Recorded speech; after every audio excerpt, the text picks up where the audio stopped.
Hello and welcome. My name is Felix Schönherr. I'm a classical musician specializing in early music. I play various historical keyboard instruments such as harpsichord, organ, and clavichord. During my education, there were some people that I met that I found very interesting both as performers but also as researchers in the field of historical performance practice and early music and other things. The idea for this podcast was to get those people on the record in conversation. In the first episode, I met with Jed Wentz in his house in Leiden. And Jed is an American who came to Europe actually as a flute player, but now is mostly known for his research in historical acting, declamation, and gesture. He is now a professor at the University of Leiden, but when I met him, he was teaching the flute in the conservatory in Amsterdam. So, here is Jed Wentz. I hope you enjoy. Hector, this heard, returned without delay. Swift through the town he trod his former way, through streets of palaces and walks of state, and met the mourner at the Scaean gate. With haste to meet him sprung the joyful fair, his blameless wife, Aetion's wealthy heir.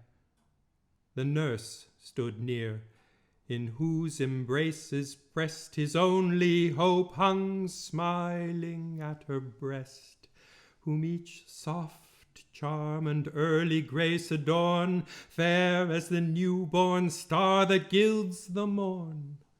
To this loved infant Hector gave the name Scamandrius, from Scamander's honored stream. Astyanax the Trojans called the boy, from his great father, the defense of Troy. Silent, the warrior smiled, and pleased, resigned to tender passions all his mighty mind. His beauteous princess cast a mournful look, hung on his hand, and then, dejected, spoke. Her bosom labored with a boding sigh, and the big tear stood trembling in her eye. Too daring prince, ah, whither dost thou run? Ah, too forgetful of thy wife and son? And think'st thou not how wretched we shall be, a widow, I, a helpless orphan he? For sure such courage length of life denies, and thou must fall, thy virtue's sacrifice. Greece in her single heroes strove in vain, now hosts oppose thee, and thou must be slain. Oh, grant me, gods, ere Hector meets his doom, all I can ask of heaven, an early tomb. So shall my days in one sad tenor run, and end with sorrows as they first begun. No parent now remains my griefs to share, no father's aid, no mother's tender care. The fierce Achilles wrapped our walls in fire, laid Thebe waste, and slew my warlike sire. His fate compassion in the victor bred, stern as he was, he yet revered the dead. His radiant arms preserved from hostile spoil, and laid him decent on the funeral pile.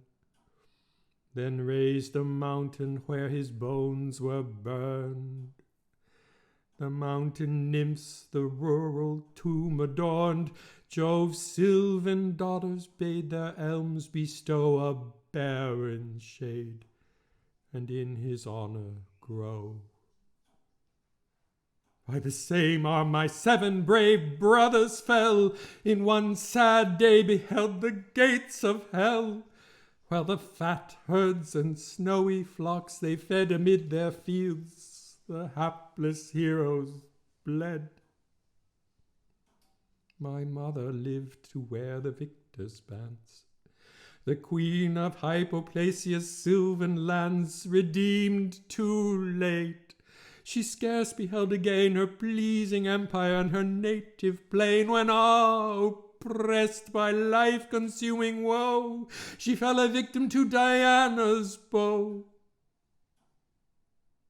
Yet, while my Hector still survives, I see my father, mother, brethren, all in thee. Alas, my parents, brothers, kindred, all once more will perish if my Hector fall. Thy wife, thy infant in thy danger share. O prove a husband's and a father's care. That quarter most the skilful Greeks annoy, where yon wild fig trees join the wall of Troy. Thou from this tower defend the important post. There Agamemnon points his dreadful host. That past Tydides Ajax strive to gain, and there the vengeful Spartan fires his train. Thrice our bold foes the fierce attack have given, or led by hopes, or dictated from heaven. Let others in the field their arms employ, but stay my Hector here, and guard his Troy. The chief replied, That post shall be my care, not that alone, but all the works of war. How would the sons of Troy, in arms renowned, and Troy's proud dames whose garments sweep the ground, attaint the lustre of my former name, should Hector basely quit the field of fame? My early youth was bred to martial pains. My soul impels me to the embattled plains.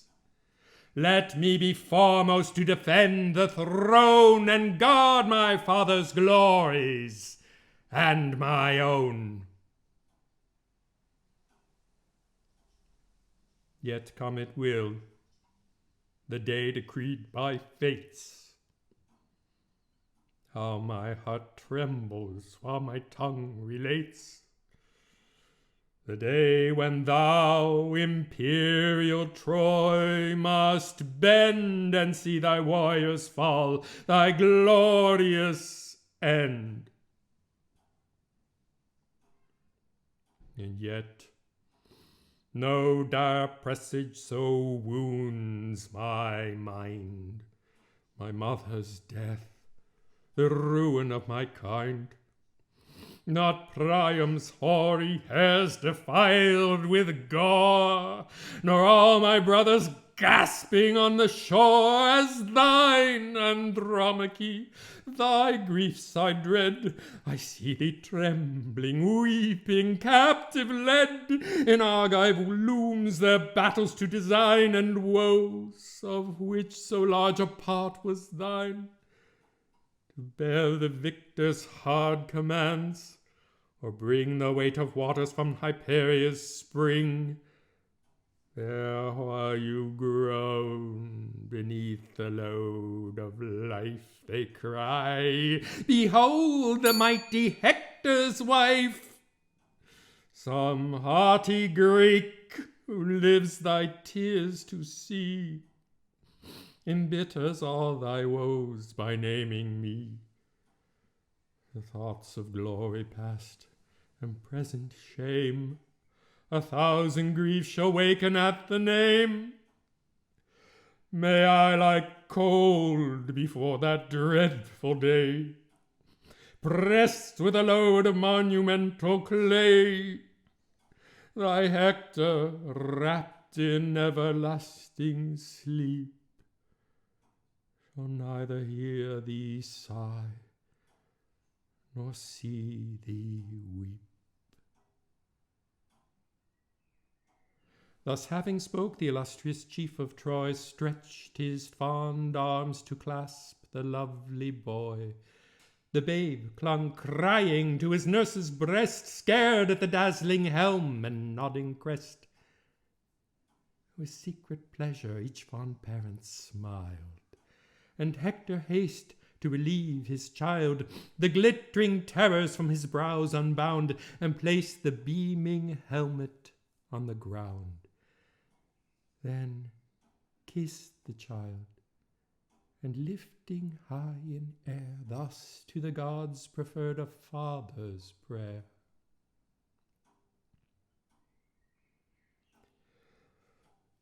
O thou, whose glory fills the ethereal throne, and all ye deathless powers protect my son.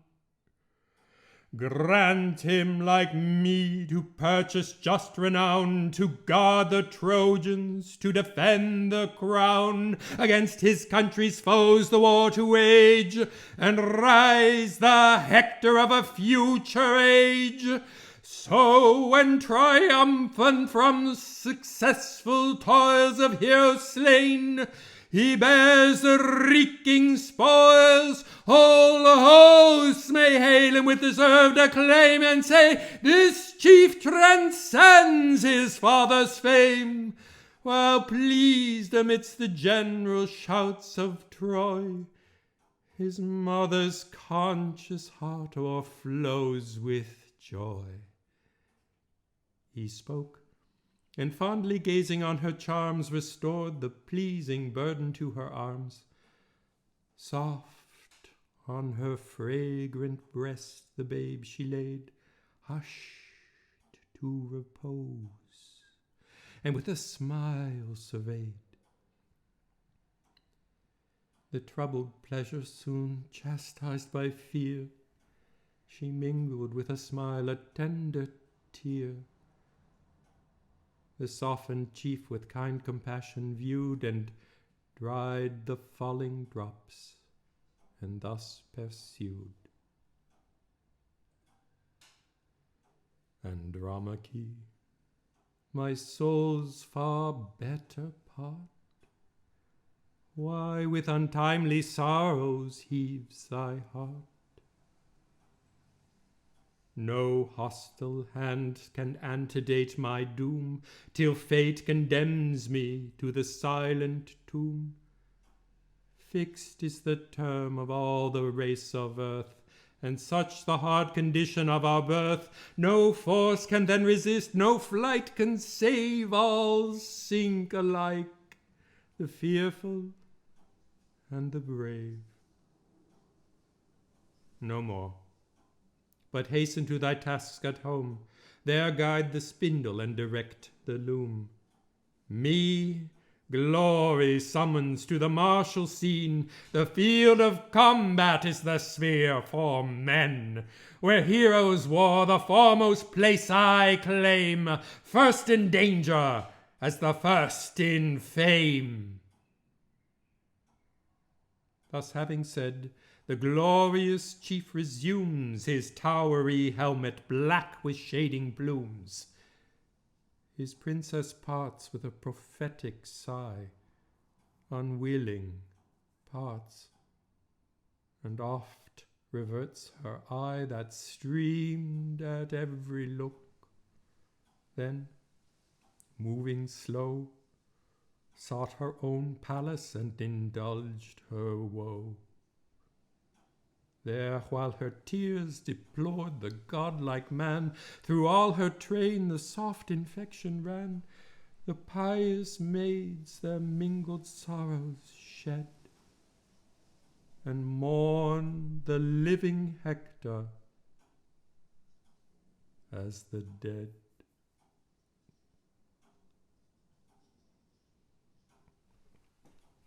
Wow.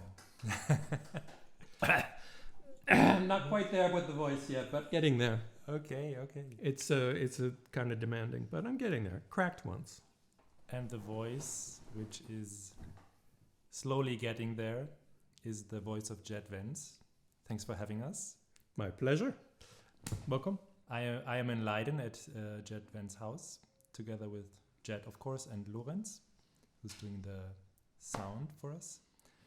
It's July the 6th, and we're going to talk a little bit about how a man who was born in Pennsylvania and came to Europe in the 80s as a flute player ends up in Leiden. Ends up in Leiden performing a piece from Homer. Yeah. Can you tell us what it was exactly? It's Hector's Farewell to Andromache. From the Iliad. From the Iliad, yes. From the Iliad. And you worked on this piece for today, I understand? Well, Have you done it before? I've been looking at it a long time. So Okay. I did go through it this morning. This morning. Yes. Oh, wow. Well, I looked at it 2 days ago. Mm-hmm. I made a few decisions, and I looked at it again this morning, and I made a few marks in the text Mm-hmm. because I'm working on the rising and falling inflections. Okay. Yes. So I made a few marks for myself, and there were a couple places I was sure I remembered that I didn't. That you didn't make any marks. That I didn't make any marks, Yes. yes, and I didn't do them. So I this is see. certainly not my ultimate version, but I do at some point want to do something with this. There's an interesting anecdote about Handel Mm-hmm. in the 1730s at a sort of a salon gathering, I guess, a gathering of aristocratic gentlemen, and someone was reading poetry by Milton, Mm-hmm. and when he stopped, Handel would improvise. Mm-hmm. And this is very interesting because this is well before Rousseau created or invented the melodrama in the second half of the 18th century. So it shows that I think this practice would not have been entirely unknown Yes. of combining music and spoken word. Mm-hmm. And at this point, it seems that it's always spoken word and then music, but never simultaneous, which later melodramas become more and more simultaneous, Yes. which has all kinds of consequences and problems. But at some point I would like to do this, and there's a Handel harpsichord suite that I think would work very well Okay.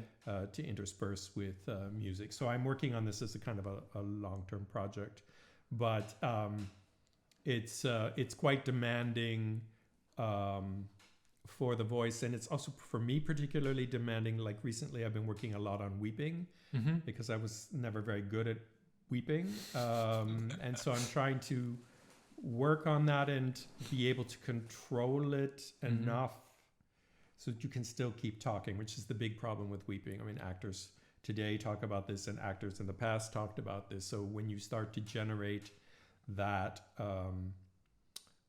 that emotion in the body, it disturbs your breathing, it disturbs your throat, and if it really overpowers you, then you can't speak at all anymore. So it's always finding the balance, going to the edge, so that you can hear it in the voice, but you have can to be still able to speak. hear it in the voice and see it. Tears in your eyes if you're acting on Yes, stage, yes. and being comfortable with that. So Mm. I mean, part of the thing about the historical acting that I'm doing, it's very, very physical, and you have to get used to the fact that your body is telling you feel something that you don't feel. Yes, that's So I remember you telling us about certain things that you can do in your face that sort of are, how do you say in English, aligned with an emotion, that belong to an emotion, Yeah. and which then also make an impression on your actual emotions. Yeah, well, it's interesting because I've been reading a lot of articles by cognitive psychologists recently, because the third wave of psychology, this turn towards the body, the somatic, the cognitive, really you see a lot of parallels with 17th, 18th century thought about the body and emotion. It's just that we understand the body a good deal better than they did. Yeah. So we can maybe be a little more realistic in the way that we describe it or talk about it. Is autosuggestion a word in English? Is that Yes. something that you would use for that? Well, that sounds it depends on how you mean it. Let's put it that way. So the one source that I'm working with is it's very clear that the actor needs to start feeling inside, and there are various ways that you can start to generate this feeling, which cognitive psychology is telling us emotion is actually the body recognizing that it has changed. So the body recognizes, i.e. your brain, recognizes that your body has changed, and those body changes are associated with particular emotions. So then you label that body change an emotion. Okay, but if I get sad, it doesn't, just to understand, it doesn't necessarily mean that something in my body has changed. Absolutely, it does. Yes. Both in the 18th century and now. In more recent psychological. So when somebody breaks up with me, which would never happen, has happened, actually, once, well, then, that's not per se a thing happening to my body. Yes, it is. How so? Well, doesn't your heartbeat change? Doesn't your muscle tension change? Okay, but you get a different look in your eye? Yeah, but I would say that's a consequence of what I'm feeling, no? Yes, that's the old way of thinking about it. But now the actual thinking is more, you recognize that this change has taken place in your body, and you say, I'm feeling something. I see. Right? I see. So this one particular source that I'm working with says you work to generate the feeling. That can either happen through the imagination, so you imagine that you're sad, or you imagine something that makes you sad, and then you go into that state, or it can happen by putting the body into that state so that you release the muscles. For instance, if we're talking about sadness, it generally has very loose muscles, very low energy level, a sad look in the eye, which is a distinct sort of pupil dilation, and the configuration of the muscles around the eyelids. So you can start inside with the imagination, you can start outside with the body, but once you start the cycle, it goes round and round. Yes. So if I'm an actor and I hear my voice is sad, it makes me more sad, and it makes me more sad. Right. So you're going round and around, what he calls the mazy round, or the Labyrinthine Circle. Yeah. Okay. Between body and mind. And when you work on something like this piece from Homer, when you say you mark things, is that where you mark which emotion you think that should be represented by? That is the classic 18th century way of doing this. And in fact, there's a treatise by Berg called what is it called? The Art of Speaking, The Art of Reading. I've read so many, I can't even remember. We'll have to look it up. But anyway, Berg has this in his collection of texts for people to practice. And has marked at the end of the lines what the emotion is for that line. So that is a very classic way of approaching it. What I was actually referring to was the pitch levels for the voice. So, for instance, I did in the prayer, when Hector lifts up the baby and prays, I did this very classic. I didn't do it very well, unfortunately. Maybe I have to do it all again. But anyway, I did the classic stepwise motion in monotone up the octave. Okay. And then when you get to the top, you shout a little bit and then you come down. That's an absolutely classic thing, which the Dutch called going up the stairs. Classic for acting also today. Because for me, it's not classic at all. No. Well, no, but acting today seems to have no technique, right? So, I mean, this is the big struggle. The people in America have no technique at all, or at least they claim they have no technique. It's all feeling. In England, they still maintain some hold-on technique. But when you say classic? I mean 17th, 18th century. 17th. Also for preachers. Yes. So basically the actors would use about 12 notes of their voice. They would find the 12 that they wanted to use, where the voice was most resonant, and they would divide that up so that the appropriate emotions were on the appropriate pitches. But then there were also special effects like this, where you slowly go up and up and up and up, and it increases the tension. And when you do it well, it's actually very spectacular. But my voice cracked, and then I got mad at myself, and so I didn't do the absolute justice to the technique.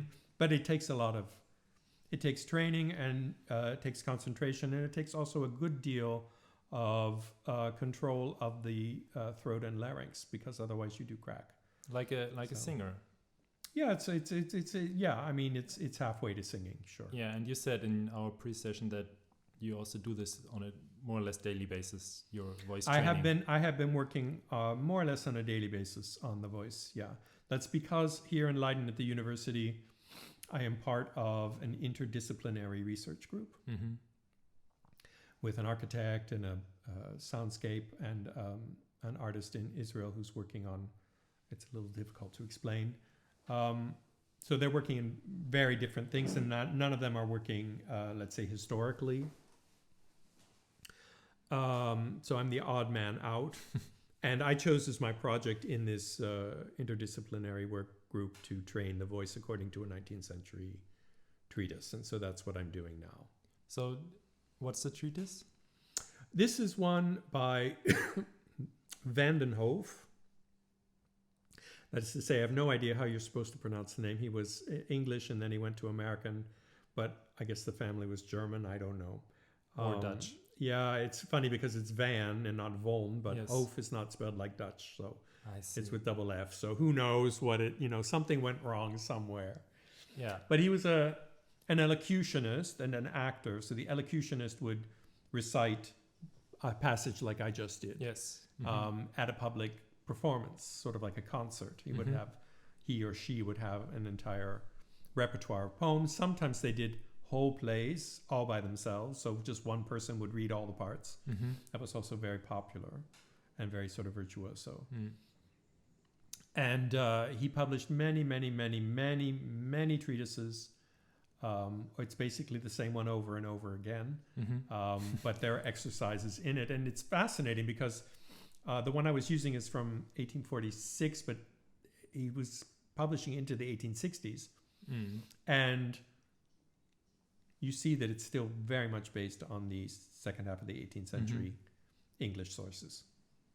So that all these sources on declamation, but also on gesture and acting in general, I guess, is something that you're very familiar with. Well, I'm doing my best. I mean, Yeah. The problem with acting is that there are so many sources, I will never be able to read them all. There are many? Really? It's enormous. By the time you get to Really? the 19th century, people were mad about theater. They were absolutely mad about it. And they were living in a culture where people read aloud. We don't read aloud anymore, but there was constant reading aloud. So people wanted to be able to read aloud well. What did you do in the evening? You didn't watch TV. So you read a novel, or you read the letter you got from your cousin, or you read the newspaper, or you took a play and everyone had a role and you read. And it was very much part of their lives. And so between the treatises, the reviews, the memoirs, I mean, there's no end to it, really. How did you get into all of these things, and when? Well, I'm very stupid, you see, because I started conducting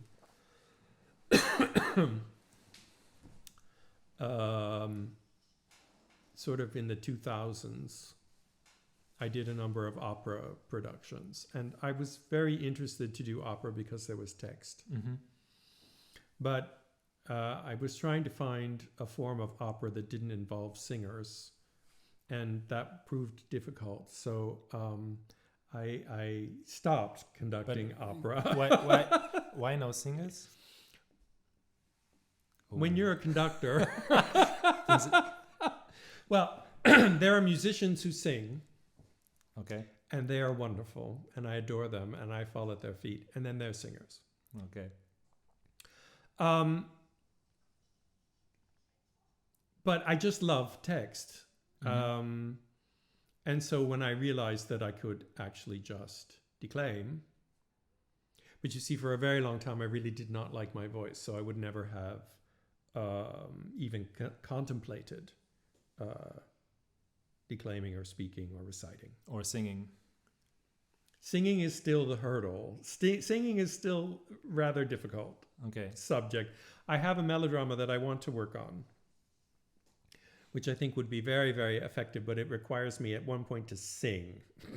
And I was going to start that one this year, but I noticed that I changed my mind for some reason. For some reason. Mysterious reason. Okay. Yeah. So I'm not quite ready to sing yet. But the operas you conducted, they were with singers, obviously. Yes, they were Mozart, right? I did Mozart, I did Rameau, and I did Handel. Okay. And you conducted them. Yes. I see. And then from there, you already had a passion for music with text, I guess. It was interesting to you already. I mean, no, I had a passion for text. For text, yeah. I had a passion for text. Okay.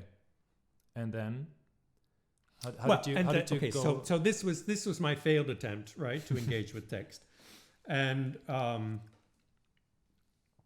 then around 2004, I decided I would do a doctorate for various reasons. One was that I realized that the subsidy system in Holland was about to collapse and that my life was going to end as I knew it. Really? And of course that did happen. Not immediately, but it did happen. So I decided I had to do something. And I was being encouraged by the Amsterdam Conservatory to do a doctorate because the Doc Artist program was up and running and they didn't have anyone from Amsterdam in the program. So I had to find a topic. And the topic was not declamation, so you're going to say this is a very rambling story, but you have no idea how rambling it is because, in fact, I was in Duisburg and I was playing second flute in a Beethoven symphony. And this was a highly traumatic experience for me because I hate the keyed flute. But you see, I realized that my life playing just the traversal with one key and doing chamber music, I knew it was coming to an end. So I said, well, maybe I should learn to play the keyed flute and sit in an orchestra. Well, I just was, I could barely play. I mean, it was horrible. I could barely play. I was absolutely miserable. I hated everything. And, Duisburg is not the number one place I would go to, perhaps. But it had very good second-hand shops. But excuse me, did you live in Duisburg at the time? No. You were I was just gigging. Yes. I'm gigging in Duisburg, and it has very good second-hand clothes shops. Okay. Right? See, now you're didn't know that about completely Duisburg. Euros Yes. what this has to do with anything. But I went out shopping in my misery and saw that they had kilts on sale for €10.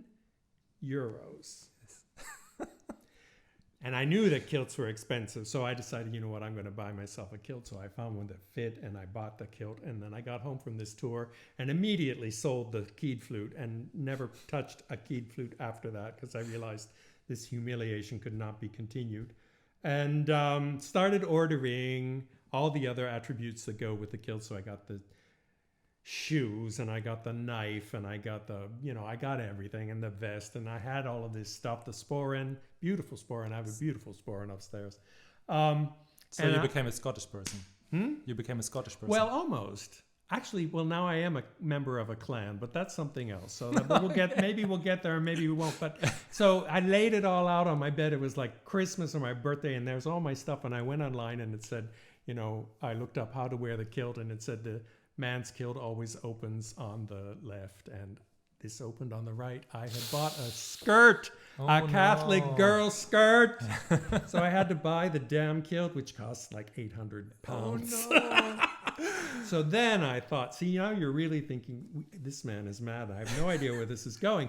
But I had to go to Scotland, didn't I? I mean, I had the kilt. So I booked a trip to Scotland. And I got there, and I went to a ceilidh, and I did to a what? A ceilidh, which is like a Scottish dance, right? Okay. Mm-hmm. And there I am doing the brass spade reels or whatever I'm doing, and having in Edinburgh, I guess. In Edinburgh, yeah. Well, actually, I also I went Scotland mad for a while, and I was up there a lot. It was also very romantic. But anyway, and I realized that I liked dancing. So when I got back from Scotland, I looked around in Amsterdam for Scottish dancing, but didn't find it immediately. But I found Irish dancing, which I actually like much better. So then I started passionately Irish dancing. And I went to Ireland a lot and was doing set dancing, not step dancing, but set dancing, which is the group dance. And then it came time for me to decide what I was going to do with my doctorate. And I thought, well, you know what? I actually really like movement.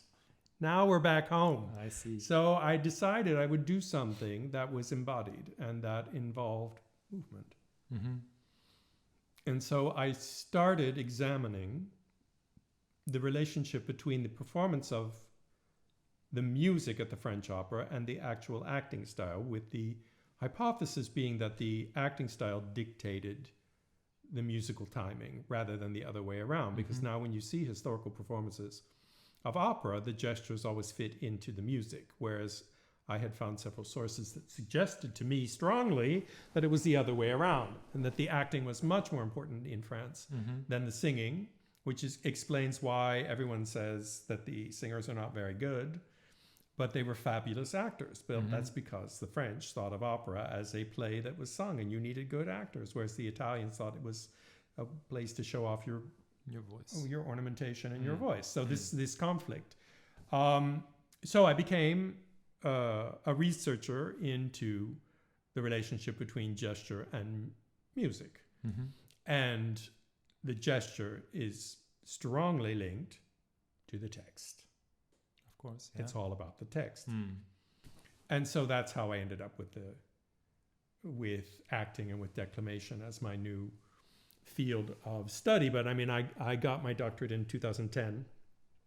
So I've been working on this now for, I don't know, 15 years, because I did 5 years to do the doctorate. So it's been quite a long trajectory. And now I'm not really interested in music at the moment.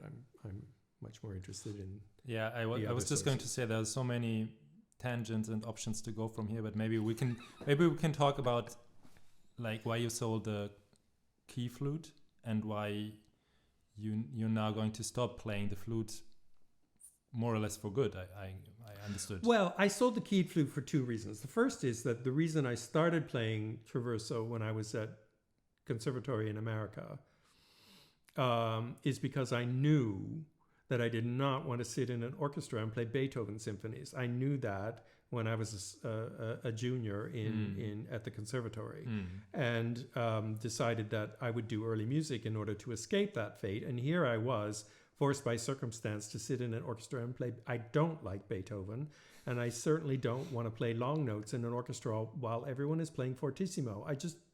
That's not alive. That's just not alive. Yeah.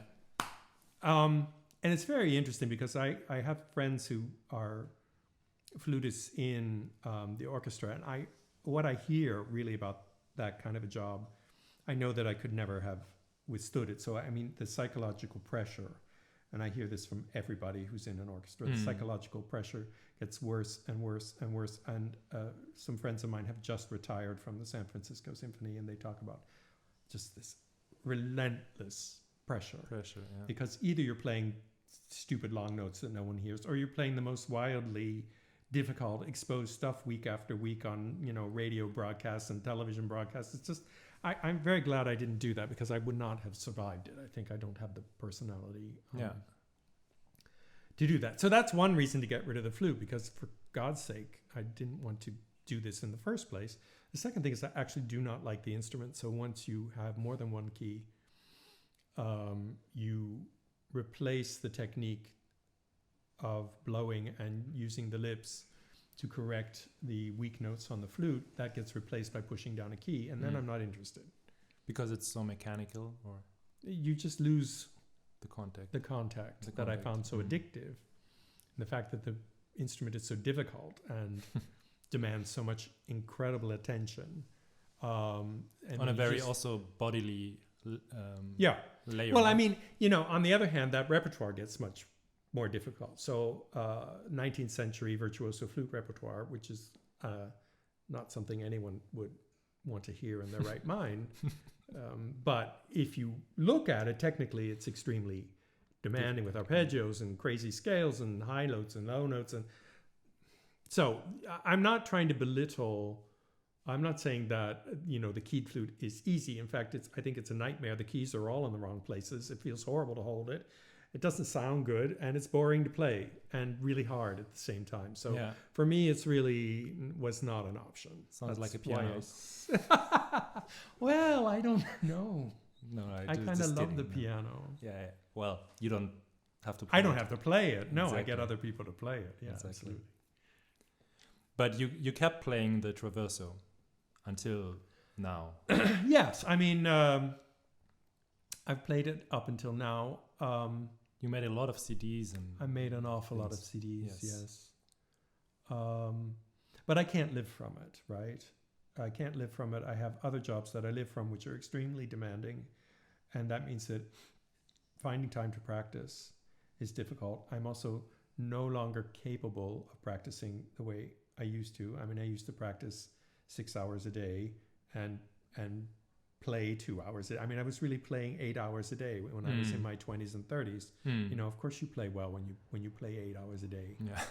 You know, when I got up, I started practicing. I lived in a big house where I could practice at any time.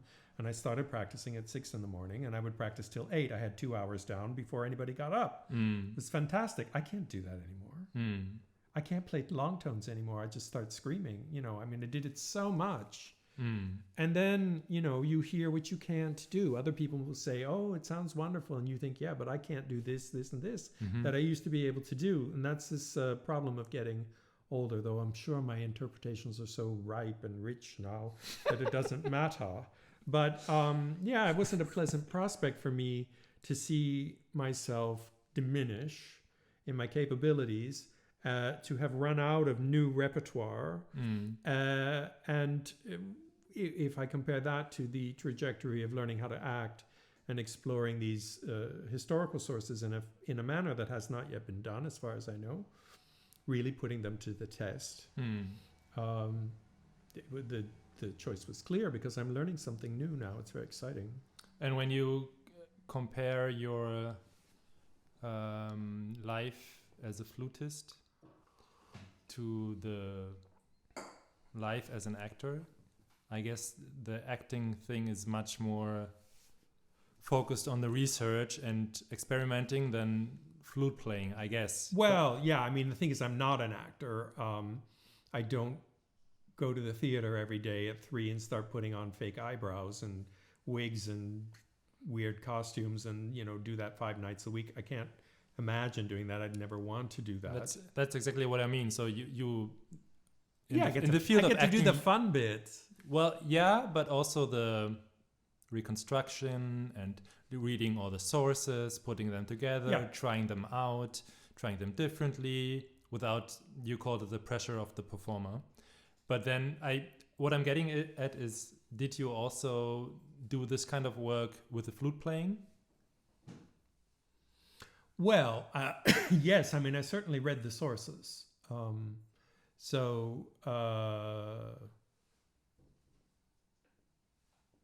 And I was involved in a lot of polemic and a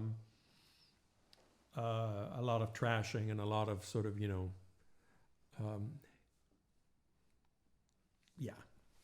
infighting within the early music movement itself about sources. So that's not new to me. Although I have to say, no one is fighting me about the historical sources. Probably because nobody knows who I am.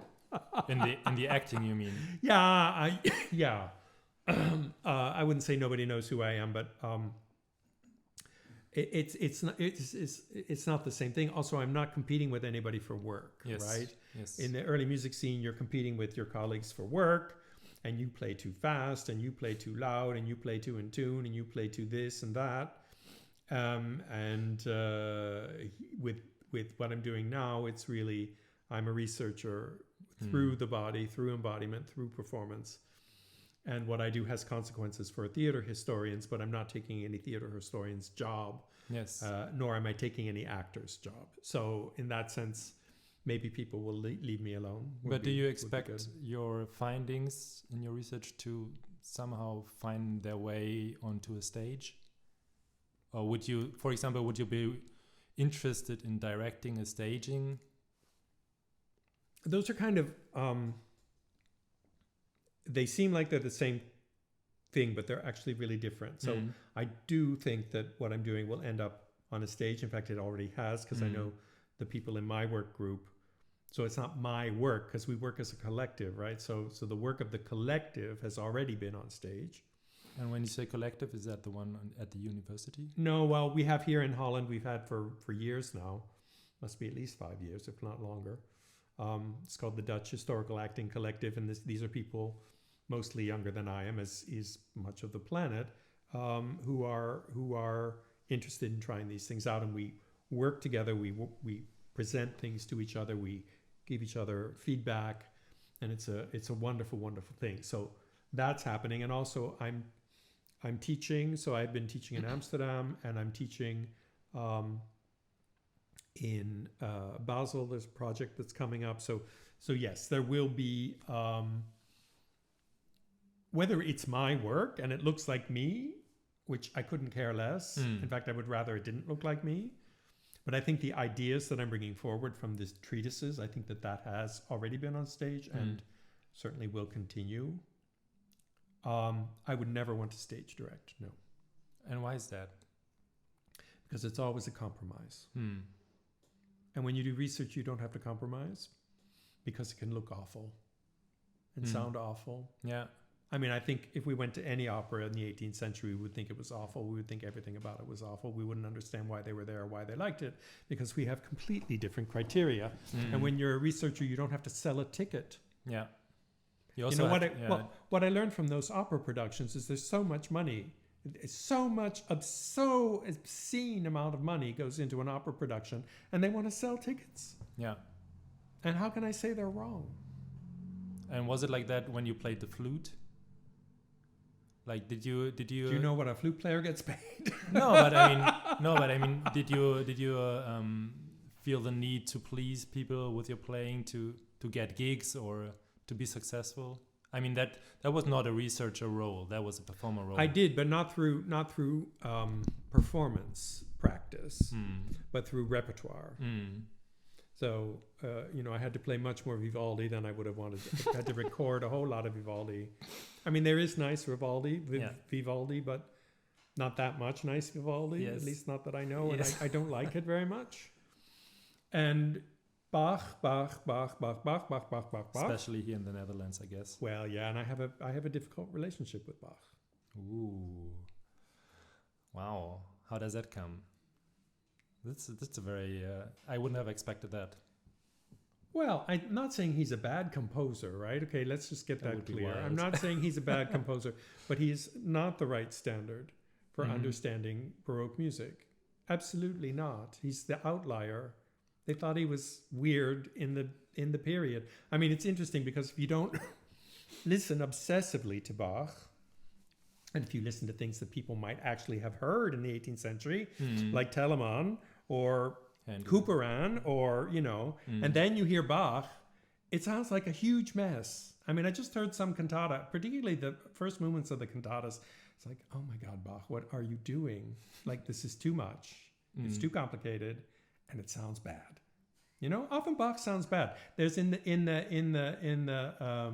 B minor Mass, which is like the piece of the universe, right? I adore the B minor Mass. It's insanely good. But in the Christe, Eleison, there are a couple of bars. I was playing it once. I was in the orchestra, and I'm hearing, and I suddenly thought, what just happened there? And then the theme comes back, bum ba da da da da, and you're like, oh yeah, that's nice. You've totally forgotten that just before that, it sounded really awful. Yeah, I would totally agree that he's an outlier. Yeah, but that doesn't mean that you don't like him. No, I didn't say I didn't like him. I said I had a difficult relationship with him. Yeah.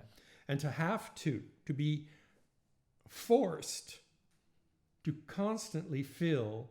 You see, we create from our memory. So what we put in our memory as early music people is Bach at too slow a tempo. Let's be honest. That's what we do. That's what we hear all the time. And we think, wow, we're so smart. We can follow Bach. And in the 18th century, they couldn't follow Bach. Well, why? Because it was twice as fast half the time, right? Of course, that's why they say no one can follow this. What is musical offering, by the way? What is happening in that last movement? No, really. Chords on every eighth note. And that thing went fast. Yeah. So we have this absurd falsification in our ears and in our memory from which we create all the other repertoire. And I was forced to do that because it was the only way I could sell a program. Very, very rarely can you sell a Couperin program. Very rare. So what? I'm playing the E minor Bach Sonata again. Oh, let's play the E minor Bach Sonata again. Shall we play the E minor Bach Sonata again? I've played it so many, I can't even hear it anymore. And that's not the fault of the piece, and it's not the fault of Bach. But it doesn't make me happy to pick up the flute. It doesn't make me happy to go out the door at 8 o'clock in the morning for a concert where I get 300 euros to play, somewhere across the country, the Bach Sonata again. It's just, there's no artistic stimulation in that life. So, yeah. But I guess you imagine something very different when you came here to play the flute to Europe, I mean. Well, it was very different. Europe was totally different.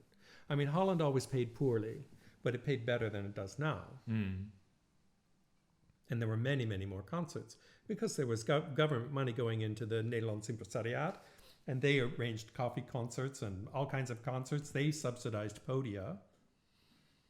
And then they would put together a portfolio of concerts for that podium. So you could get a tour from them. You would have a tour. But when you finished your degree in Oberlin, Yes. you decided to come to Europe to focus on the traverso. Because Yes. before you studied modern flute, but you also did other flutes. So Oberlin was one of the few places in the States at that time. I graduated in 81. Yeah. Where you could study historical instruments. So I played traverso on my final exam, as well as contemporary music on the modern flute. And then why did you decide to go to Europe and to the Netherlands? Well, first of all, it put an ocean between me and America. So that was extremely important to me. And a whole bunch of my friends were coming here to study, so I just followed them. Okay. But I did listen to recordings, and I thought that Bart Kauken, who I studied with, was the person I wanted to study with. And although we had a very difficult time, apparently I hear that he says that to other students, that I was very difficult. And maybe I was difficult. It's possible. I learned things from him I would not have learned otherwise anywhere from anyone, for which I'm very grateful. Okay. And that was in 1985. I graduated in 85 from The Hague. Okay. So you came here earlier. I see. Yeah. And what did you think would happen when you moved to the Netherlands or to Europe? I didn't know where the Netherlands were. But I just got on an airplane. In terms of your, I was 21. An American, right? So I didn't have a very good grasp of geography. So. No, I'm more talking about what did you imagine your life would be as a flute player, I guess. I had no clue. You had no idea, yeah. I had no clue. I would say it was the same for me also. I think it's good. Always took the next step. Well, it's interesting because before I came to Europe, I was at in the town I grew up in the States, which was a pretty ghastly place. There was a concert. There was a concert pianist, a woman in her mid-40s maybe, came to play in the town library, and I went to hear it, and I thought it was very good. And I went up afterwards and said something to her that made her realize I was interested in music. And so she asked, and I said, yeah, I was at conservatory and everything. She said, don't do it. You won't have any health insurance. And I was like, health insurance? What's that? Yeah. I'm 19, I'm 20. Health insurance? What's that? So I think that's kind of that naivete is very important. Otherwise, no one would enter this profession. So maybe it is not that good because maybe no one would enter the profession and we would have less. Well, I have very mixed feelings because I really believe in the humanities, and I think that the humanities are very important, even if you don't end up living from it. Yeah. I think it changes you and it brings you in contact with beauty and greatness. I would, yeah. And you're not allowed to say those things anymore, but I do really, really believe in beauty and greatness. Yeah, I would say that's definitely true for me. Like, I'm not sure if I can say that I really make a living from it, but it's definitely very valuable to me. Well, I can't make a living from it.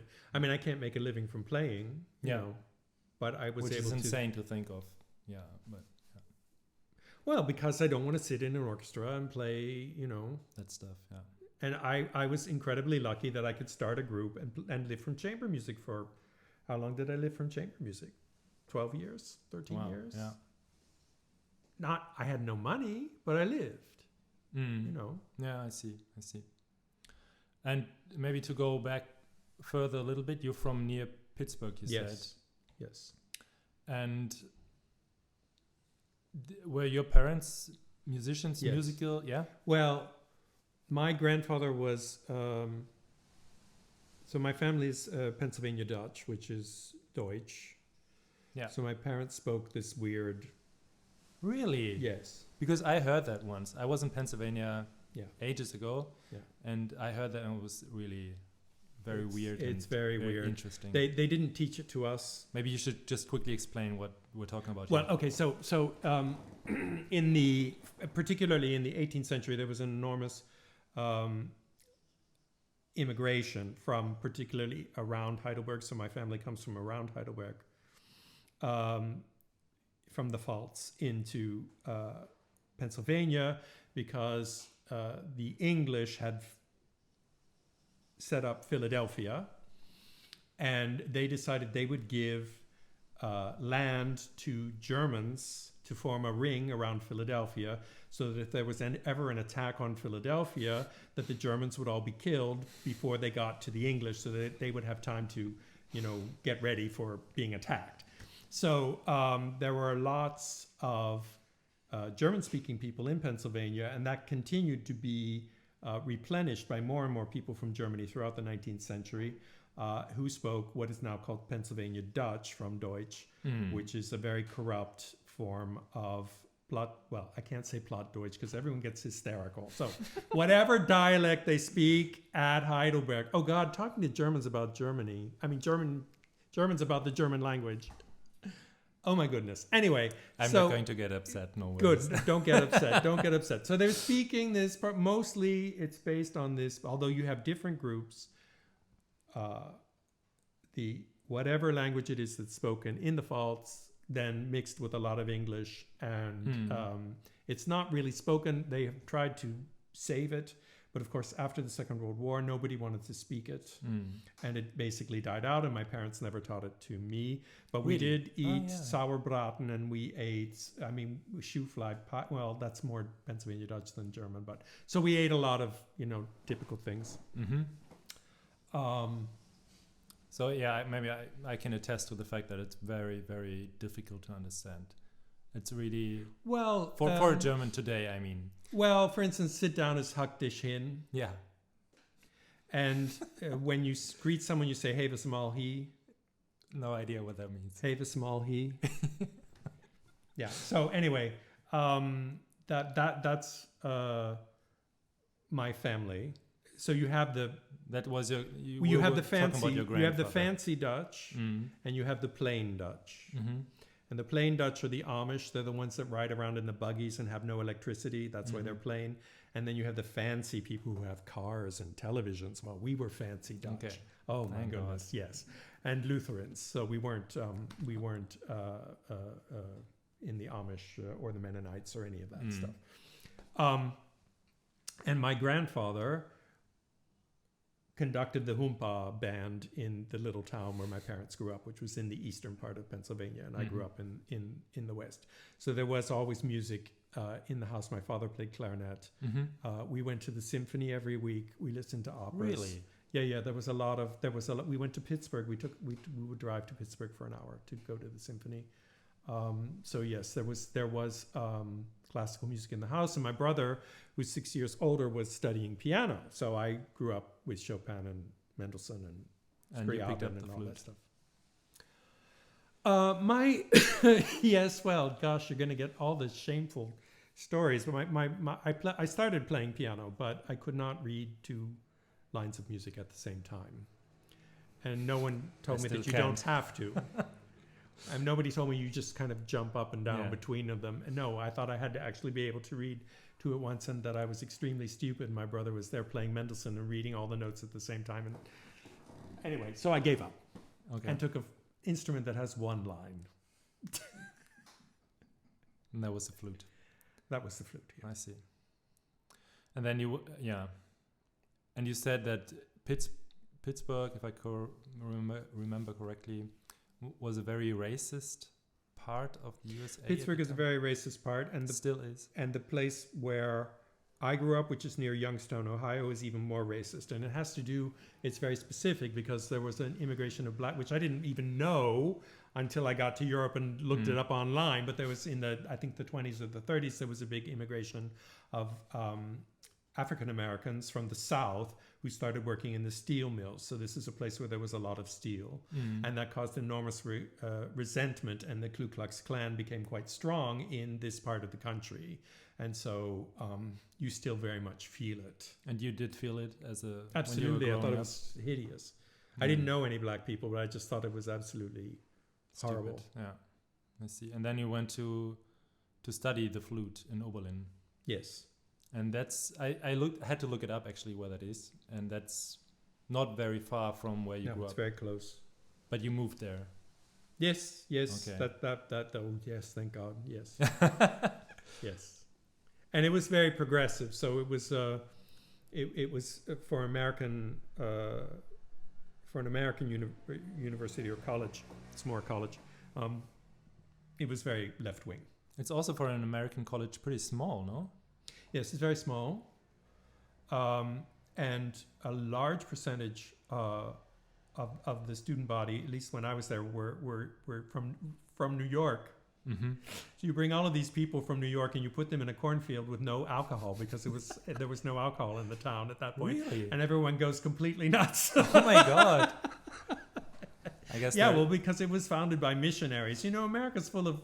Anyway, let's not even talk about it. But now you can drink on campus. But when I was there was no alcohol on campus. And all these poor people from New York who grew up in a real city. Very difficult to imagine. It was... Oh, my goodness.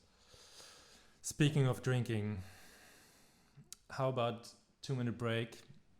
Get a glass of wine. Sounds good. Yeah. I'll have a piece of cheese, I think. Please. I like to talk about wine. I'm just going to say what we're having here. Okay. While I'm eating. Very good manners. We are drinking a Bourgogne. That sounds fancy. Well, it's actually the opposite of fancy, because it's really the table wine level of wine from Burgundy. So that should be Pinot Noir. Yeah, it always is. And it's from 2018, and it's a natural wine. Nice. Do you like that? Well, you never know. You never know. Yeah, exactly. And it's called La Cadette, from the Champ Cadet, which is one of the vineyards in France that I think were really on the forefront of the whole natural wine thing from the beginning. And we'll see. I'll pour us something. Are you big into natural wines?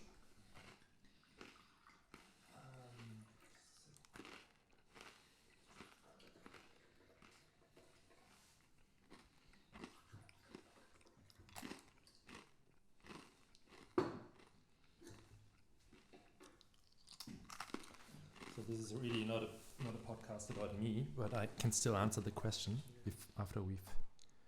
How do you say? We salute? Cheers. Cheers. Thanks, Marcus. Prost. Really smells like cherry juice. Oh, it's nice. Oh, yeah. It's nice. So you asked if I'm into natural wine. It's actually... I can go off on a tangent here a little bit. Oh, yeah? Mm-hmm. Because when I moved to Cologne in 2010. Yeah. I had I made some early music friends there. And they, an oboe player and a cellist. Very, very good, both in their own, also in their own research way. Very Anyone interesting. I know? I don't know, Lola Soulier, No. who does a lot of more actually on the instrument, on the oboe than on the music and the playing. And David Melkonian. No, he did a lot of research and recording on, what's the guy, the cellist of Beethoven? Oh, I forget. Romberg? Romberg, yes, exactly. And they regularly took me to a place of a woman with an Indian name who was actually fully German. And she was starting her own natural wine shop. And she did these tastings on like once a month or something. And we always went there. And then now it's a proper shop with opening hours and you can order online and everything. Okay. Very, very interesting.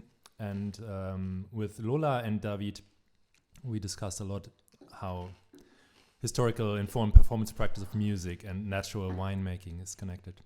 I have to say, with the natural wine often also comes the orange wine, which is white wine made in the way that you make red wine, basically. So on the skin of the grape, fermented. And there's a whole bunch of ideology coming with that, which I really don't engage with at all. I don't care, but I like the wine often, and yeah, that's it. I find the idea very interesting. It can go terribly wrong. It can also go wrong and still be very interesting. Yes. Because especially with the ones that have a very strong yeasty taste, I like that a lot. With the white wines, when they have this sort of buttery, almost earth-like yeast smell, I love that. Yeah. And this one is actually, why did I buy this? It was a recommendation from a podcast, actually, a wine podcast, a German one. And I think, I wanted to do at my place a Pinot Noir evening.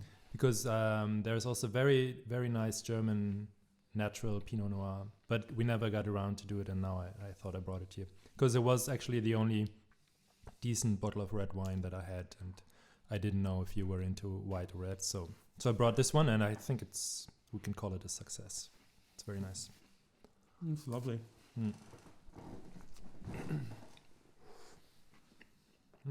I have nuts. I assumed so. Thank you. I mean almonds. For the moment, I think I'm good. Lorenz, you're good? I'm good. Okay. I'm good. Maybe let me finish this piece of cheese. Have you had Indonesian food yet? Indonesian food. Do you not like it? I have no idea, I think. There's a takeaway near Octavie and Artem. I like it. Oh, near their place. Near their place. I think there's a lot of takeaway near their place. It's a very busy area. This takeaway has the best Indonesian. You'll have to tell us later when we get some.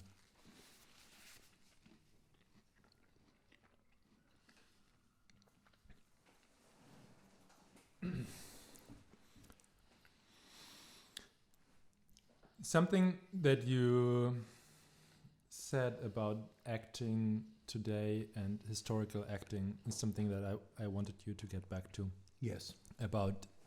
And actually something that you said about yourself also, that now that you're in your 60s, if I may reveal that secret, you said that you want to focus on something that you like, which I guess everybody wants to do, but you're doing that now, and that you're trying to create something beautiful in opposition to a mentality that followed the Second World War and Nazi time and maybe sort of not prohibited but suppressed a certain idea of beauty.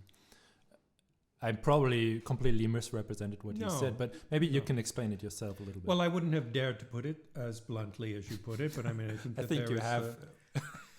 do you now? I do think that there's that there's a truth to that. I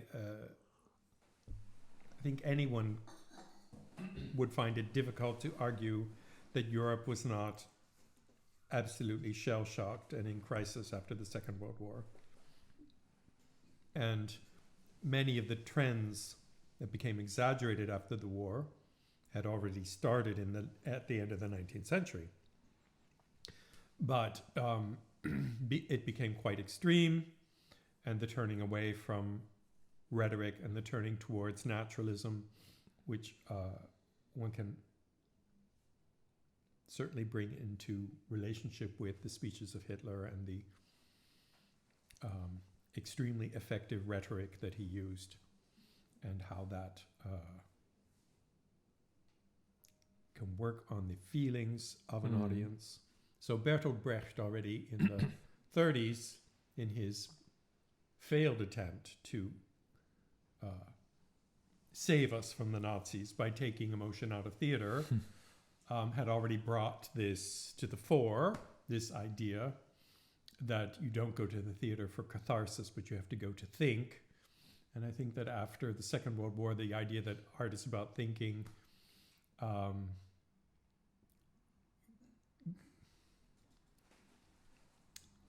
gained a kind of credibility to the detriment of other ways of thinking about art. Let's put it that way. So it was no longer an option, but it was the option. Now, if you ask me to prove this, I would have to I would have to do research and do footnotes and all of this stuff. So, I mean, a lot of this is off the cuff, but I don't think that I'm very far off the mark. Now, was that a bad thing? Who am I to judge? I didn't go through that damn war, right? So it's not my place to make that decision. Was it wrong for the early music movement to embrace the performance practice of neoclassicism? Who am I to say?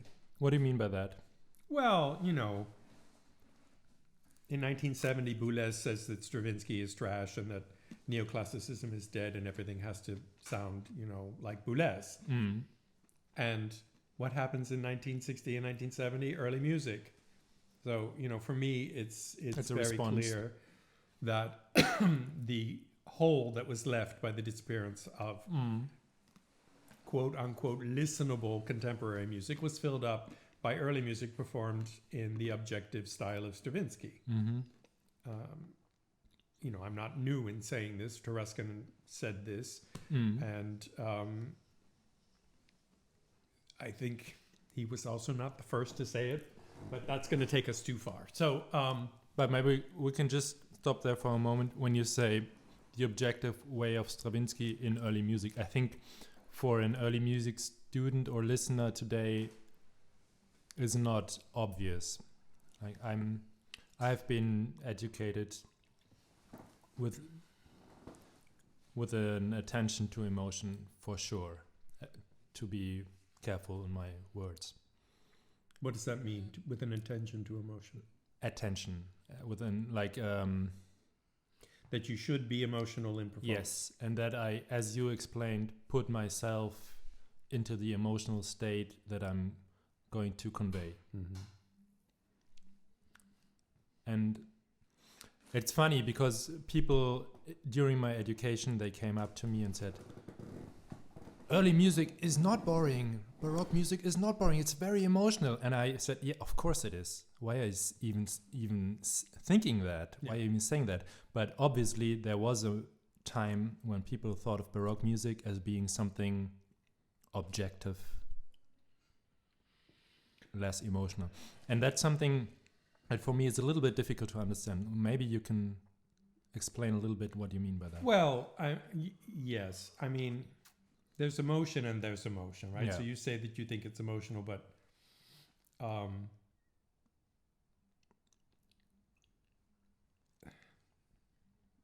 Let's stay with the 60s and 70s. So it's very clear that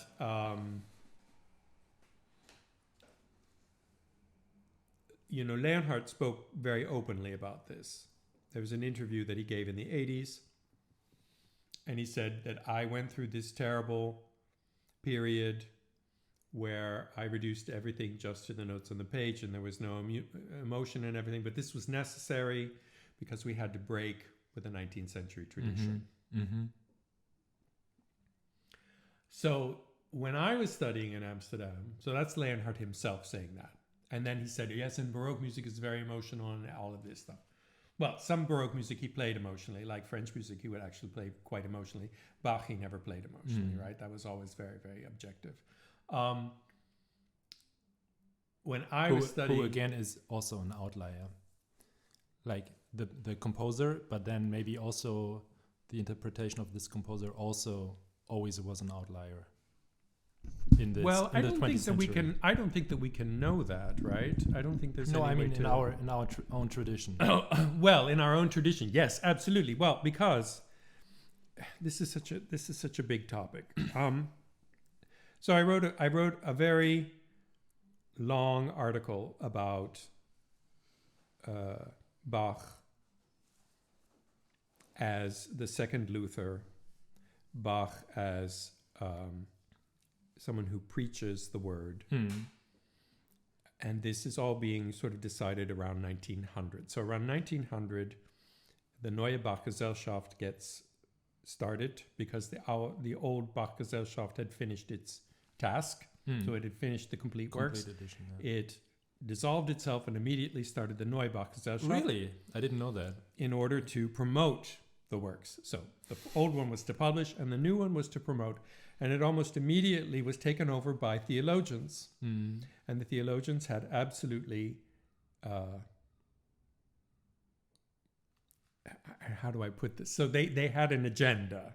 And that agenda was to get the German people out of cafes and into church and singing Bach. But it didn't fit in the service anymore because of the changes that had taken place in Berlin in the 19th century, particularly when they changed the order of the service, so you couldn't put that in anymore, and there was no room for the sermon, and this and that. But going through all of this discourse around the Neue Bachgesellschaft at the beginning of the century, and seeing how that was taken up by the Dutch, you see that long before Leonhardt, there was objectivity. So already in 1915, the music critic of the Handelsblad here in Holland, whose name was Rutters, is saying, we have to take Bach out of the church, out of the concert hall and put him in the church, and it's actually only for a choir of 15 people, and it should be boys singing, and where are the original trumpets, and where is the viola da gamba, and right, so this... When was that again? 1915. Wow, yeah. Interesting. He was also a big Wanda Landowska fan. She was running around saying, play the harpsichord, because what kind of harpsichord is a different thing. But she's saying, play the harpsichord, etc., etc. So the early music movement was very, already at the beginning of the 20th century, in terms of Bach, was linked to the theological approach, which meant that Bach was considered to be almost sacred, and therefore not to be interpreted by humans, but to be performed. It's very interesting. And that's very much the Protestant take. You don't interpret scripture, you don't have the Pope tell you what to believe, but you have the word. And Leonhardt would even say at one point, we don't need musicologists, all I need is a good score and good ideas, which is for me a very, very Protestant way of looking at it. I'm giving it in a simple version. It's extremely complex and the article is very long. But are you familiar with the German Orgelbewegung? No. Well, you mean like Harold Vogel or? What did you say? Harold Vogel. Harold Vogel. No. Much earlier.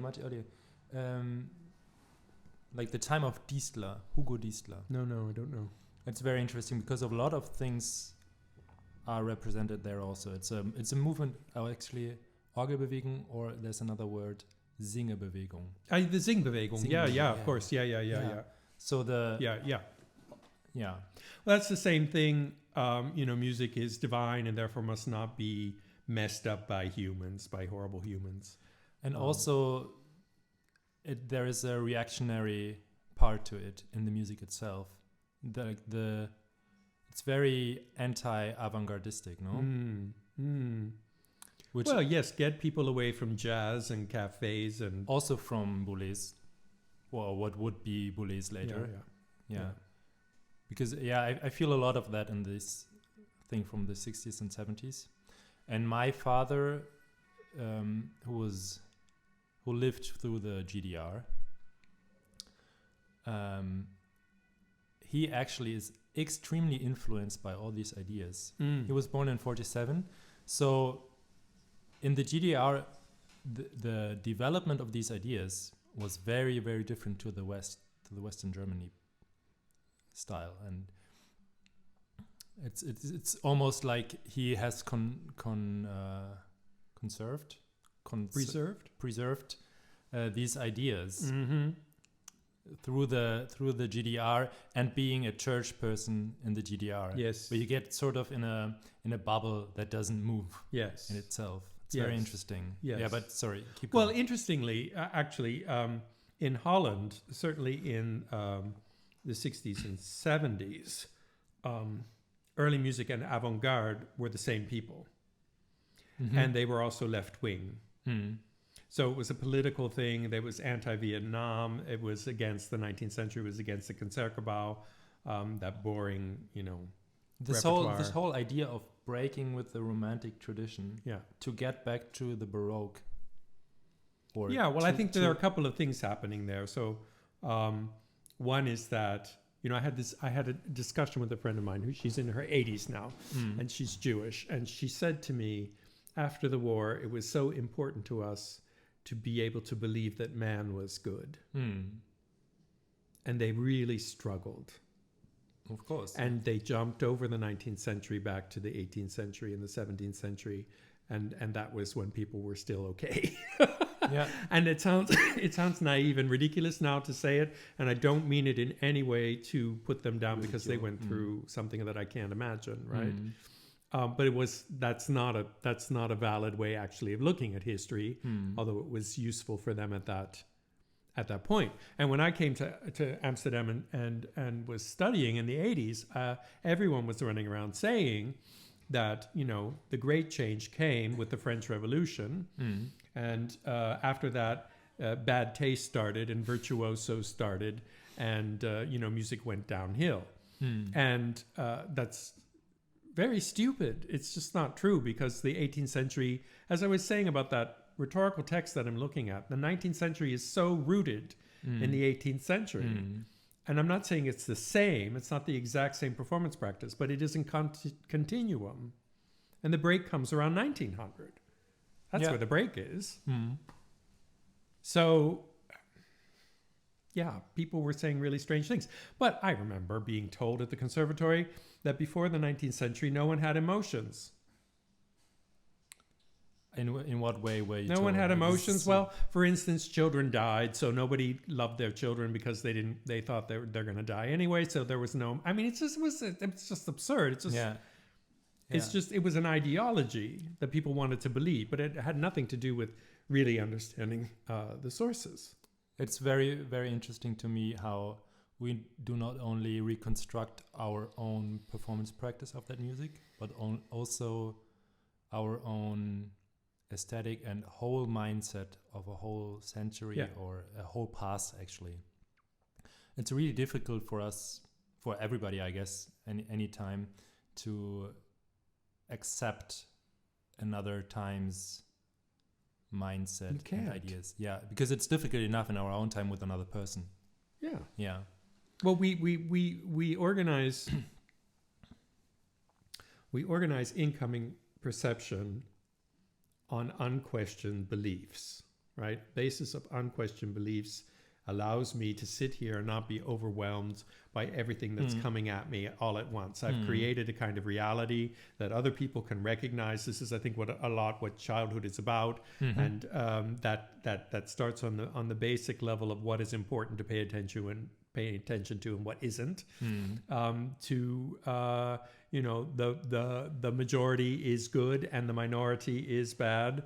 Your people are good and those people are bad, right? So you organize yourself in very simplistic ways so that you can get on with your life and not question everything and not sit down and not think about everything. And it's impossible to get fully out of that. There's no way. I was teaching my rhetoric class in The Hague this year, and we were talking about doxa. We talked about it a lot. And in one of the last classes, the students started talking about doxa. And I said, one thing I have to tell you is that you never get away from doxa. You can replace it with a new doxa, right? Doxa is this unquestioned belief.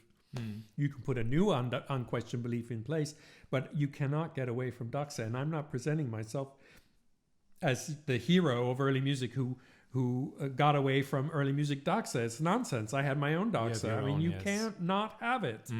You have to have a pair of glasses on that helps you to look out the world around you, because otherwise your brain would blow up. Yeah. So, yeah.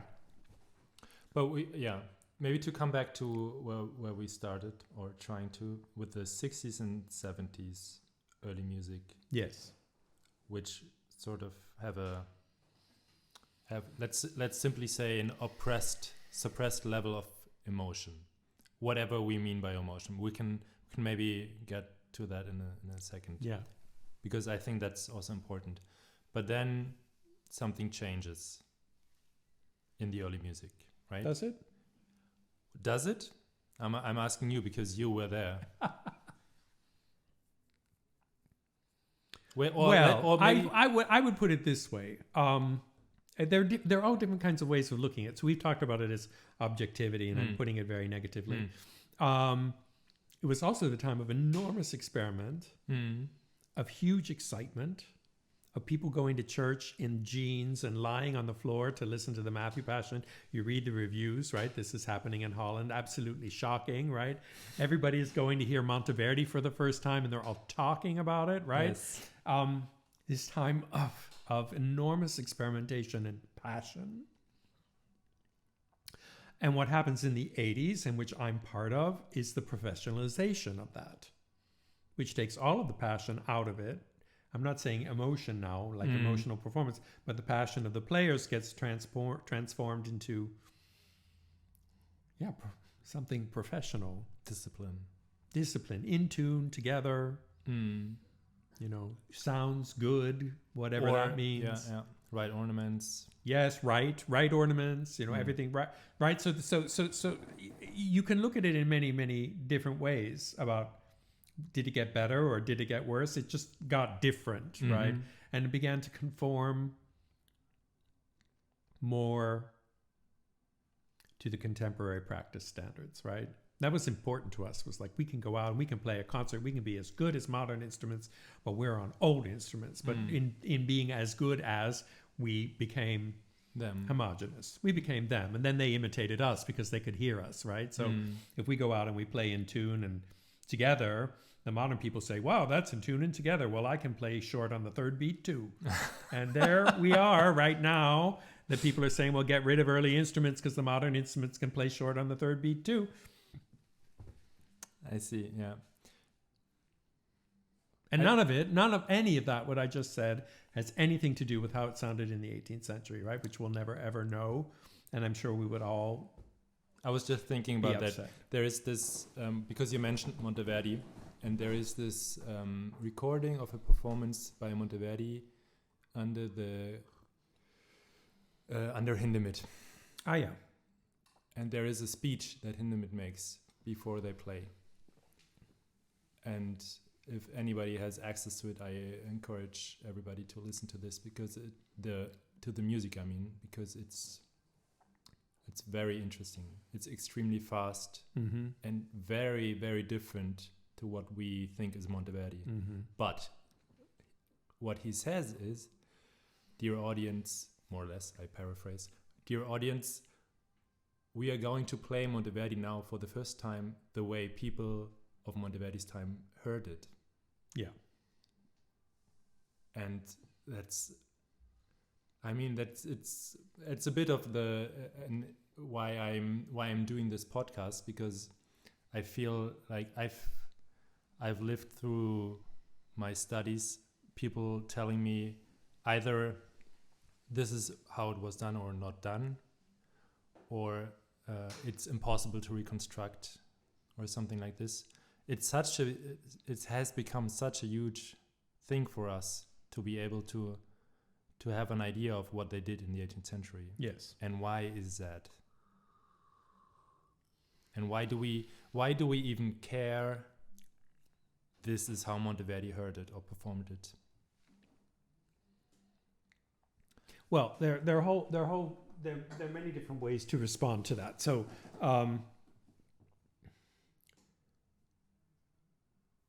first of all, why do we care, or why do we try to do it? Yeah. I can't speak for anybody but myself. Yes. But I would say that subjecting yourself to the discipline of early music, which is to say that you test your aesthetic and test your assumptions and test your abilities against historical sources, is the ultimate way to see today. So if you look very much for the things that are disturbing in the sources and that don't make any sense, or that you think, how would that actually function, or how would that sound? Those things are going to force you to look at today, because the reason that you think that can't be right is because of what you believe today and what you've been told, right? So it's about this doxa thing. Well, yeah, looking at historical tempi, and you think that's way too fast, that's totally impossible. Well, why do I think that? And well, the reason you think that, as I said earlier, is because we have in our memory slow performance tempi. And if you compare even just not Baroque repertoire, but historical recordings to the tempi of today, very, very often, although not always, very, very often, they're faster in the past. So we have become used, probably like the mazy circle, right? Going round and round. We have become used to hearing things in a tempo that we can perceive and absorb and analyze and experience them to a degree and in a manner which they would not have attempted in the past, right? So we are organizing our relationship to the music in a different way, which requires a slower tempo, I would say. Which gives us pleasure. So am I here to say that that's wrong? But if you ask me personally, I would say I would like to discipline my work against historical sources so that I see these things, so that I don't fall into that doxa. I will replace it with a new doxa. There is no way around it, but I don't just want to walk around sleepwalking my whole musical career, right? But this is to get back, sorry, to get back to where you were saying, yeah, and you just want to do beautiful things. Yeah, I just want to do beautiful things because I've been disciplining myself with early music for my entire career, and I don't have very much time now to do something just to do it, right? So, I mean, the trajectory I'm on is looking at historical sources for acting and everything, but I'm also struggling very much because I want to just do whatever I want for once in my life. And I don't know exactly where this is going to go. But as I said, because I'm out in no man's land doing historical acting, which almost no one does and almost no one cares about, I think it's not going to be such a problem, right? And I'm not taking away anybody else's work. And I'm not claiming this is historical and therefore better, more moral, or more beautiful. It's just, I don't know. So I'm working on it. And when you say more beautiful, I think we should quickly, or maybe in length, discuss what you mean by that. What your idea is there, and with that, your idea of emotion in the acting of the 18th and 19th century. Yeah.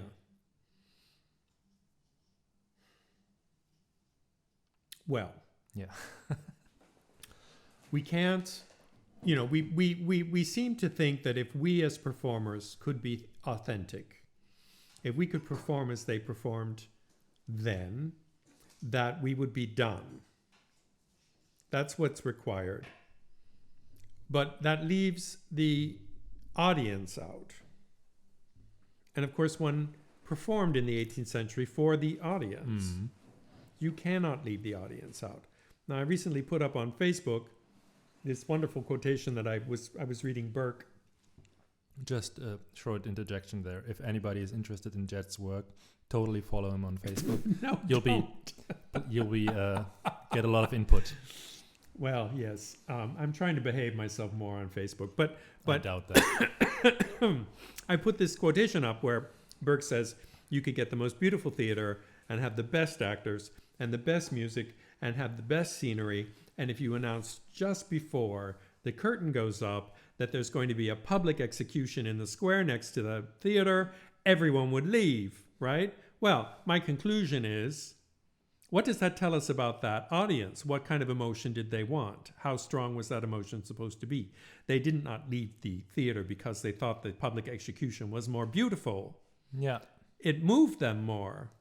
They wanted that emotion. Frightened them or scared Frightened, catharsis. I mean, there are different descriptions. Diderot talks about it, that people are moved to weeping, and they wanted this incredibly intense experience of seeing another human being die, which is not one I want and not one I think that our audience would want. I don't think that today, if we did this experiment, that people would go to see the public execution. Maybe I'm wrong. Well, people stop when there is an accident and they watch. Yeah.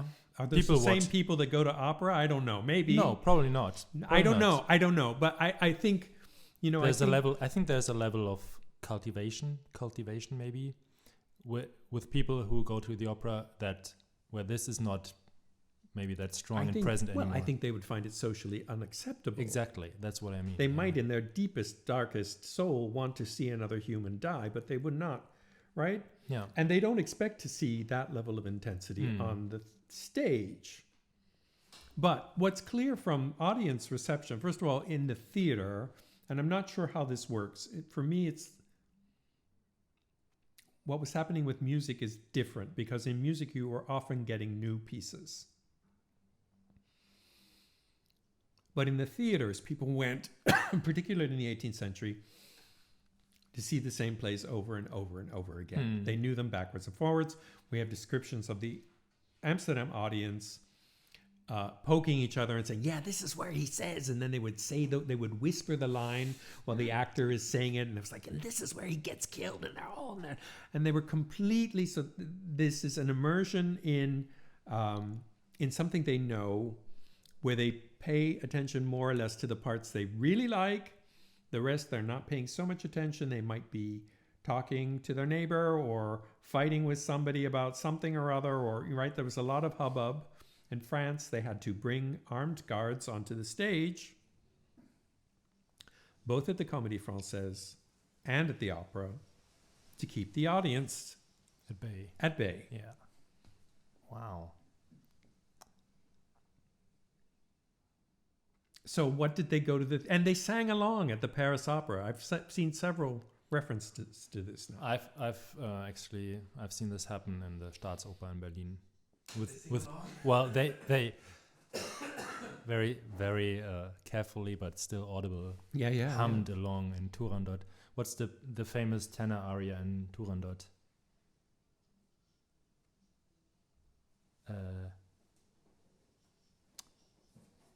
I don't remember. Anyway, when that one came, people were poking each other and looking at each other. Humming along. This is it. Yeah, that's very much the experience. And we now consider that naive, right? But these people were not naive, right? Yeah, it doesn't matter if we find them naive or not. Nessun dorma, yeah, thank you. Yes, of course, yeah. Yes, of course. I would never dare humming along, but I guess I would like to. I don't know. Anyway, when people looked at 18th century acting, you said it was judged as stylized. By whom? By people looking at it. I don't know. You said something like this. It was last time when we spoke. Where was it? Can't find it.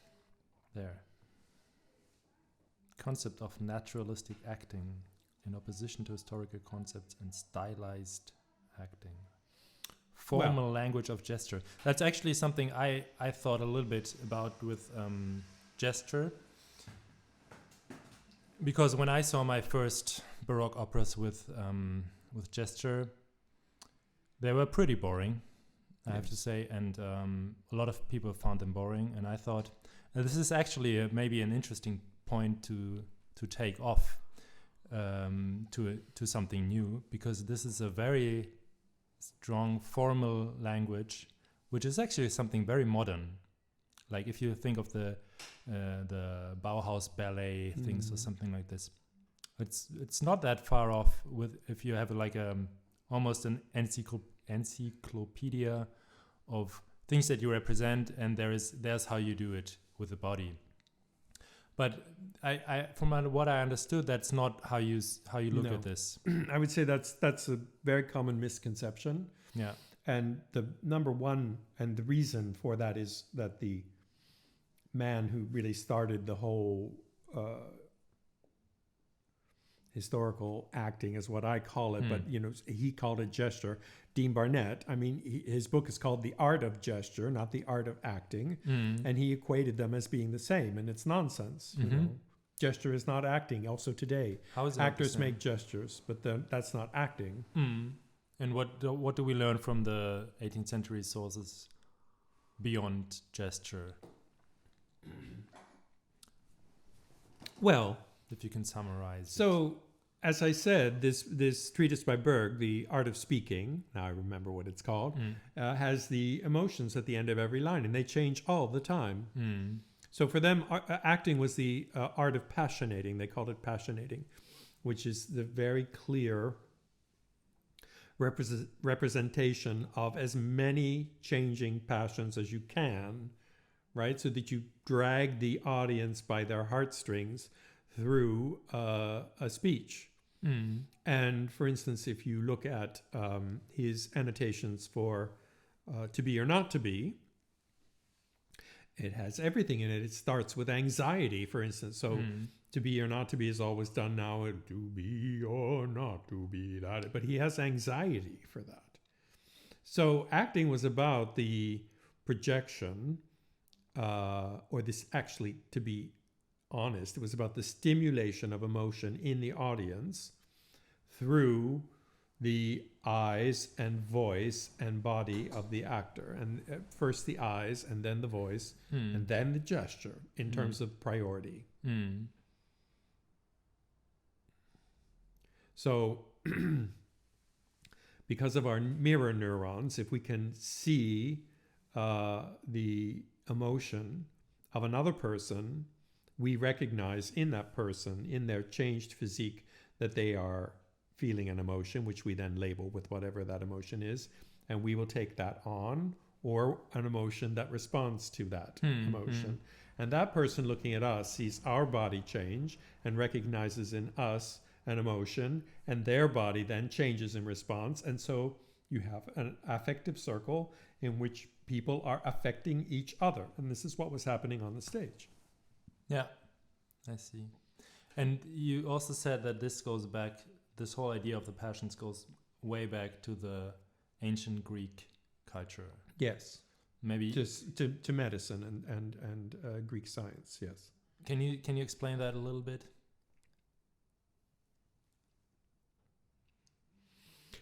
Well, without getting too complicated, the Greeks did a lot of observation and not a whole lot of autopsies, as I understand it. Right? So their understanding of the human body was not based on dissections, but on observations. So what they observed very well. What they had to make up to explain the observation, not so much what we believe anymore.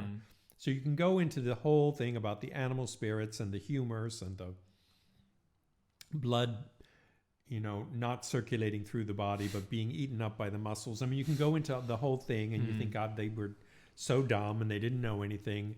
Or you can go into their manner of observation where they say, when you're angry, you go red in the face And when you're afraid, you go white in the face and you think, oh, that still happens, right? So I think what I would like to stress is that it's very easy and very simple to understand in its most basic form, the way that music and affect or acting and affect in the 17th and the 18th centuries were understood in Europe because, for instance, for the musician, if you want to stimulate or you think that the music needs to express an affect like anger, you have your own body. You know what the tempo of anger is in your body. It's not slow. You know what your gestures are like when you're angry. They are not slow and they are not small. They're big and they're wild. You know what your voice sounds like. It is not low and soft when you're angry. So you know, you have all of this. You have it there ready for your imagination. Or you can think, well, how did so-and-so perform this piece? Let's go into my memory and hear it there too slow and without any expression. Which one will I choose? And we choose the music, but we don't go to the archive of the body itself. But that is the basis. If you look at Mattheson and Kapellmeister, it's super clear. I think one problem I have there is that you're also trying to go into the archive of a body that is long, long lost. That's the interesting thing. How much have we evolved as bodies since the Greeks? Or since Mattheson. Or since Mattheson. Yeah. Now, of course, there are cultural factors. As I just said, we don't want to go to the public executions anymore. So I understand that. There's also, if you look at other cultures, that they perform their emotions differently. Like smiling or being angry in the public. Yes. But this is why when you read the catalog of the characteristics of the passions of the 17th and the 18th century, I don't think you're going to run into anything that's very, very strange for the West. For us, yeah. So the basic principle is easy, and we make it difficult. Mm-hmm. Now, you could also say, who cares what the body was like in the 18th century, because that audience is also gone. My audience will know what our bodies do when we have these emotions. Well, I mean, if we're trying to question our doxa, then... But if you're aware of what you're doing, then it's a different equation. And then you make different choices. But I personally actually don't believe that...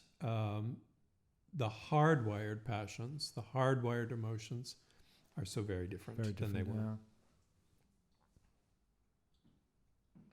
But the interesting thing about I'm working with Aaron Hill, that's from the 1730s and 40s, and he has acting exercises, and when you put your body in a particular muscular configuration and then recite lines that he gives you, you get passions that are mostly pretty recognizable. Mm-hmm. It's really funny. So I took with Jed Wentz. I put the whole name together there. I took a class with him in very long time ago, 7 years ago, on gesture, and I was actually trying to learn more about singing. It was not really about declamation for me, but about singing. Yeah. And it was fantastic for me to see how if you put a certain gesture and thereby a bodily function and